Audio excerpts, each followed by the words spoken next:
विग्रह हो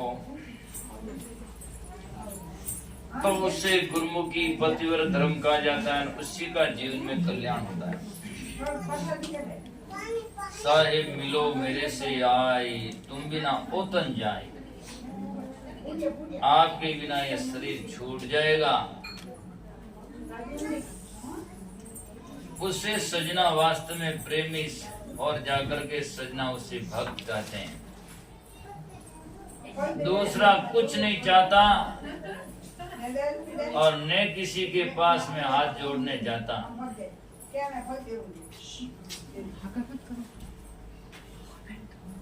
तो साहिब मिलो मेरे से आई, ऐसा जो विरही होता है तो जरूर सजना संत महापुरुष जरूर पधारते हैं।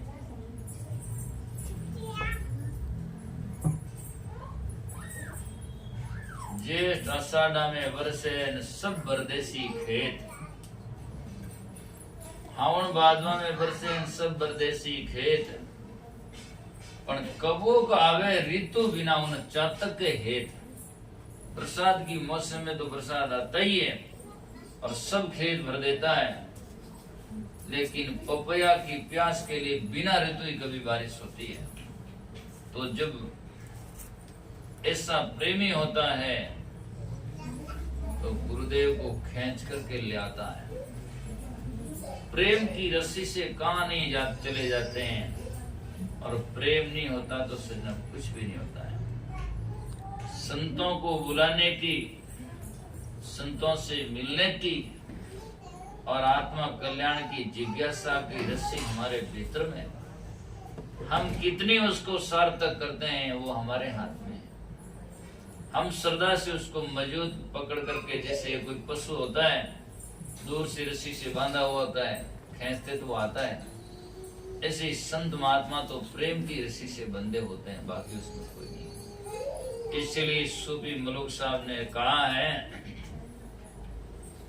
कि पड़ा रहूं दरबार तेरी गरगा बंदी ज्यादा, नेकी कुला ले सिर ऊपर गले प्रेम का धागा, मैं तेरा दीदार में दीदार दीवाना, घड़ी घड़ी तुझ देखा चाहूं सुन साहेब प्रेमाना।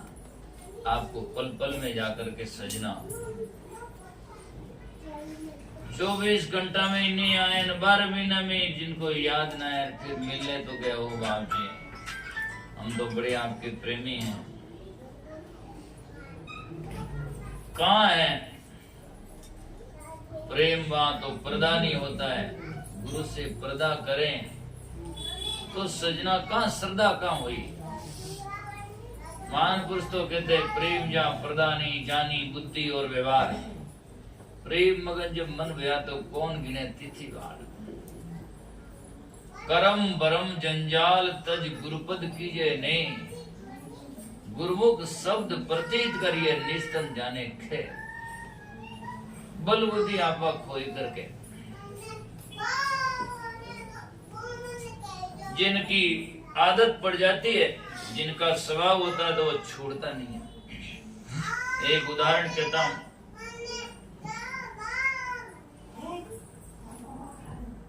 एक महात्मा जी परण कुटिया में रहते हैं, जंगल में कुटिया बनाई हुई, और पुरानी टाइम में तो सब आरसीसी का ये मकान सब नहीं होते, घास फूस की कुटिया झोपड़ा कुटिया बनाई होती थी। आप कबीर साहब का जीवन काल देखो, चाहे मीरा का तो खैर राजमहल की रानी थी वो तो, पर आखिर में उसने भी कहा महल मालिया मुझे अच्छा नहीं लागे, संतोरी कुटिया अच्छी लागे मारी मार, मन लागो मेरो भजना में। तो सजना महाराज परण कुटिया में रहते हैं, तो क्या सजना एक बिल्ली आ जाती और घूमती घामती आएगी, महाराज तो हृदय में दया तो होती है, तो संतों ने उनको खिलाना पिलाना दूध जो भी था कर दिया। तो सजना वो बिल्ली खा पी कर बैठ तो जाती, संत कहते चलो बढ़िया है, जानवर है बैठा है।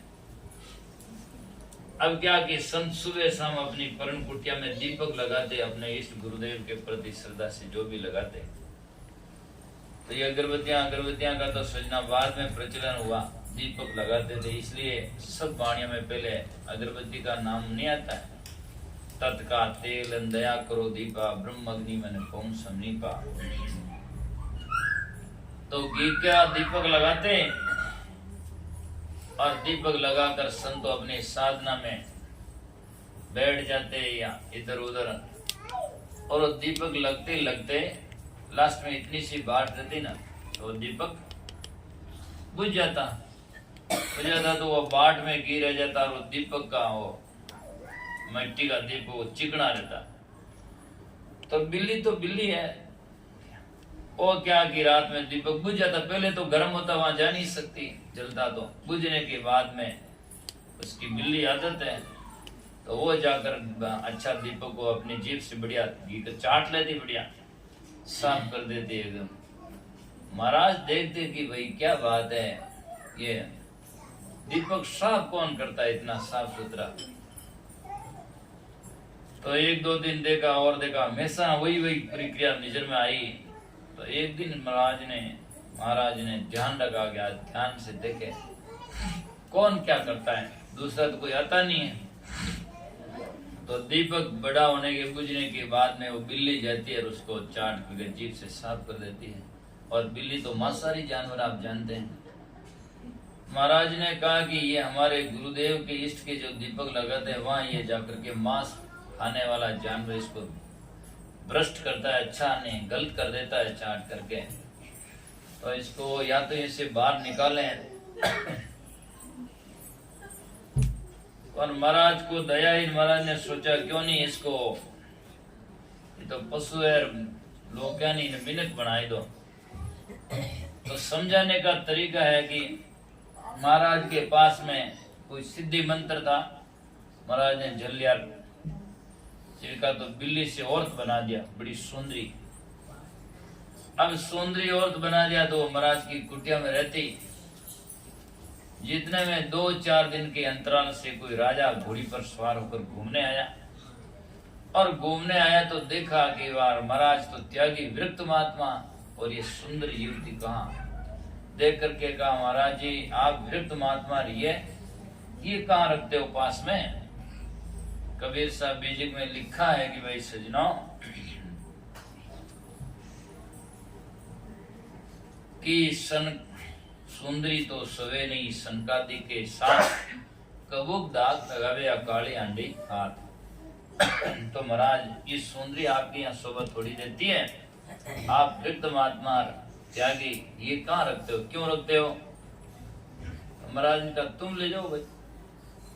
राजा ने सोचा बड़ी सुंदर युवती है, अपन के रानी सीधो रानी, उसको घोड़ी पर बैठानी और अब अपने राज दरबार में ले चला। महाराज जी की उपड़ा खत्म ही, झंझट खत्म ही हो।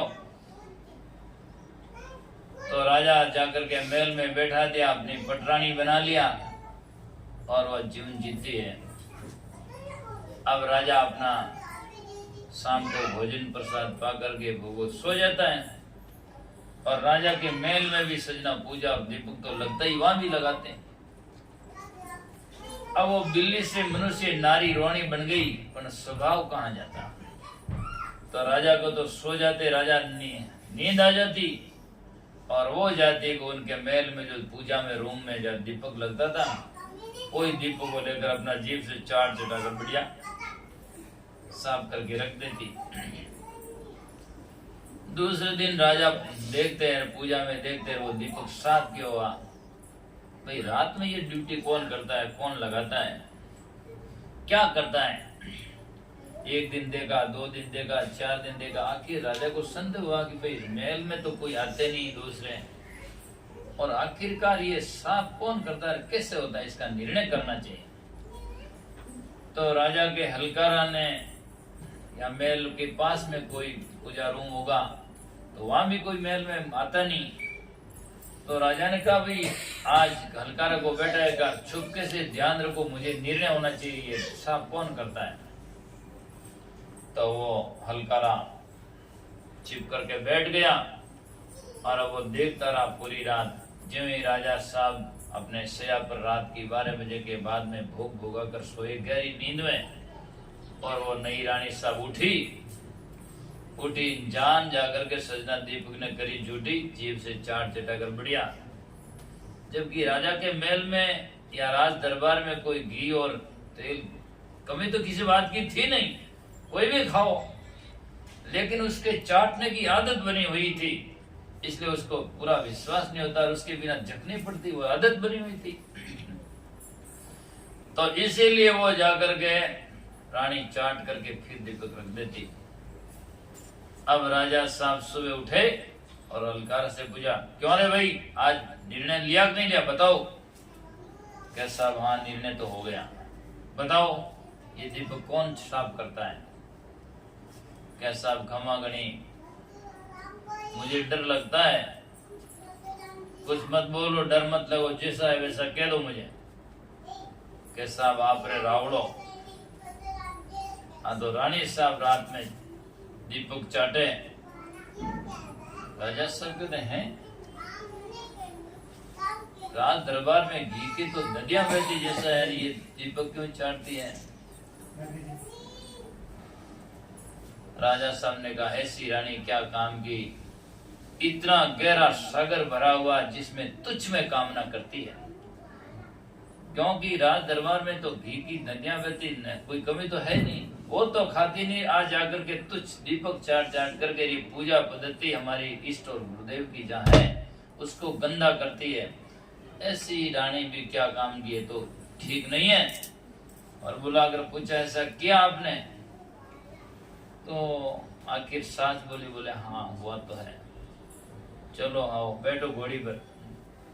वापस घोड़ी पर बैठाया और सीधा महाराज की कुटिया पर गए। कुटिया पर गए और क्या महाराज, ये आपकी रानी, ये युवती लो। बोले क्या हो गया साहब, हमारे तो यहाँ चाहिए नहीं। बोले साहब, ऐसी मुझे भी नहीं चाहिए। राज दरबार में क्या, अभी आपने भजन नहीं सुना, क्या बादलियारी छावली एली, क्या नुगरानी प्रीत। भाई नाडुलियारो नावनो पड़ियो समुद्र में स्थिर। जब समुद्र में स्थिर हो जाए तो इन तुच्छ चिल्लर पानी में क्या नहाए। जब संत गुरु का ज्ञान समझ में आ जाए तो फिर दुनिया के चिल्लरों में क्या जाए। तो ये इतना एक राज दरबार में कोई कमी नहीं, लेकिन ये जाकर दीपक सारथी इसकी तुच्छ भावना है और तुच्छ आदत है ऐसी, क्योंकि समुद्र गहरा में जाना नहीं चाहती, तुच्छ में जाती है। इसलिए मुझे अच्छा नहीं लगा। मैं अपने घर का पूजा पाठ को गंदा नहीं करना चाहता और यहाँ आप यहीं रखो, मेरे हमारे नहीं चाहिए। राजा साहब छोड़कर चले गए और महाराज ने कहा कि क्या करें। मैंने तो सोचा इसको मिनक बनाई ना ताकि कि सुधार भेजा, पर मिनक बनाने के बावजूद भी आदत नहीं छोड़ी तो अटे भी तो समस्या है। तो राजा क्यों, महाराज को इन लकड़े जैसा ही पाची पहुंच वाली बिल्ली, अब आप जाओ कहीं गिरते रहो, जैसा का तैसा। तो ये तो एक उदाहरण है समझाने का सजना, कोई बिल्लियों से मनुष्य बनता है। पर जाकर के सजनों कहने का अर्थ यह है कि जो सत्संग में सुधरा नहीं, जिनका बड़ा भाग और कुसंग में जाकर बिगड़ा नहीं, उनका है मोटा भाग। संतों की सत्संग में बैठ करके विचार करके अपने स्वभाव को नहीं बदल देता है, जैसा का तैसा ही रहता है। आखिर नहीं बदलता तो संत क्या करते हैं, जैसा का तैसा भाव हो, जहाँ के तहाँ चले जाओ, जहाँ के जहाँ बैठे रहो। कह कबीर सुनो भाई, संतों नहीं माने उन्हें क्या ना क्या, उसको कहने से क्या फायदा मिलता है। इसीलिए शिष्य जिज्ञासु वो ही होता है, अपने जीवन में स्वभाव को बदलता है, अच्छे बुरे का निरीक्षण करता है। तो सजना साहेब आओ हमारे गए, तुम बिना है दुखिया दे। तो जीवन में ऐसा एक रस और अडिग भाव होना चाहिए। आप जानते हैं पानी में सजना मगरमच्छ भी रहता है और पानी में कछुआ भी रहता है और पानी में मेंढक भी रहता है और मच्छी भी रहती है। लेकिन मच्छी की प्रीति तो सच्ची होती है, जाकर के पानी से बिछड़ते ही प्राण छोड़ देती है, उसे प्रीति कहते हैं। और मगरमच्छ, कछुआ, मेंढक पानी से अलग हो जाए तो मरते नहीं है, वहीं बैठ बैठ आराम करते हैं उन्हें कोई, तो उनका जाकर के आधार जो एक नहीं है, उनका आधार अनेक है, इसीलिए वो जिंदे रहते हैं। और जिनके एक इष्ट आधार बल एक आस विश्वास, जिनके जीवन में एक ही आधार होता है, वो तो सजना आधार छूटने के बाद में जिंदा नहीं रह सकता, उनके बिना नहीं रह सकता। उनका तो जीवन वाकर मीणधारी को मणि के बिना जीवन व्यर्थ होता है। तो इसीलिए कहा कि जाकर के मेरे तो तुम एक धनी हो और सकल को त्याग, आप मिला शीतल भई नहीं तो लग रही आग। और अन्नी भावे नींद नावे तल पे मेरा जीव, जीव कामिने कामन प्यारी पतिव्रता ने पीव। कामिनी के लिए कामी पूरी रात रात जगता है, जिंदगी भर जगता है। और पतिव्रता विविचार के लिए नहीं, अपने पति के इंतजार में, उनमें उनसे सुख चाहती, बागरों से जारों से नहीं, चाहे कितने वर्ष भी जाएं, लेकिन वो कहते मैं आपके हूं, आप हमारे एक है, अलग का नहीं हो सकता है। इसे पतिव्रता कहते हैं। जो अंश बोलूं और से तो नील रंगाऊं दंत, प्रीति लगी तुझसे मेरी बहु गुणियाला कंत। आप गुणों के सागर है, उनसे मेरी आपसे प्रीति लगी है। और अब मैं दूसरों से हंसकर बोलूंगी तो मैं काला मुंह कराऊं, ऐसा जाकर के उनका भाव होता है। एक ही जाकर के एक इष्ट आधार बल एक आस विश्वास, सलील स्वाति बूंदे चातक तुलसीदास, दूसरा नहीं चाहती। तो सब कोई कहे नारी आपकी ये मन बड़ा संदेह, सब लोग कहते हैं ये तो अमुक गुरु जी का अमुक संतों का भगत है, और आप न मिलो तो फिर क्या है। सब कोई कहे नारी आप री ये मैंने बड़ा संदेह, और अरस परस वही दर्श नहीं दे जब लोग है झूठा ने। तो आप कम से कम दया करके ये समन जाहिर करो, दुनिया में साबित तो करो कि मैं आपकी हूँ, इतना तो आप बताओ। तो कहते हैं हे कोई ऐसा परोपकारी पिया ने दे मिलाई, और धर्मदास बेहाल बया है तड़प तड़प जीव जाए। आपके बिना मेरा जीवन तड़प तड़प के जा रहा है। ऐसी संत महात्मा का विरही गारा इन्हीं शब्दों के साथ में विराम देते हैं। आप भी अपने गुरुदेव, अपने संत, अपने आत्म कल्याण के लिए विरही बने, जीवन को जाकर के सजना उज्जवल की तरफ में दें। इसका मतलब यानी कि भागो भागो नहीं, पर भीतर से जागो, और जाकर के सजना भीतर से मन में ज्ञान की तरफ में लगाओ, और अज्ञान और अंधविश्वास को भगाओ, और अपने जीवन को सार्थक करो। इन्हीं शब्दों के साथ में मैं मेरी वाणी को विराम देता हूँ। शाम को भगत श्रवण की फैक्ट्री में शाम को सत्संग है, तो जिनको जितना टाइम मिले आप दे सकें और सुन सकें। अभी चलें तो खाना पीना दोनों ही बटी, बणियों काम साधारी ढाणी, कुटी रोटी नुटी पानी।